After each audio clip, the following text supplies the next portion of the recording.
আমি তোমার সাথে এভাবে আর সংসার কন্টিনিউ করতে পারছি না।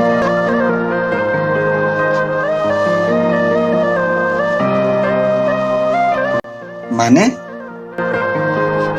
তুমি আমার সাথে থাকতে চাচ্ছ না কেন? কি সমস্যা তোমার? কেন আমার সাথে থাকতে চাচ্ছ না?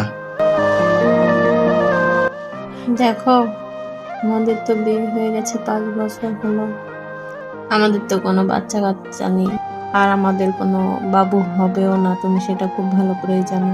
তোমার বাবা মা চাচ্ছে তোমার একটা বাবু আসুক, তাদের নাতি নাতনি হোক। সব মানুষ এটা নিয়ে সারাক্ষণ কথা শোনায়।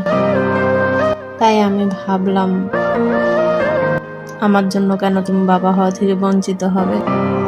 আমি বরং চলেই যাই, তুমি আরেকটা বিয়ে করো।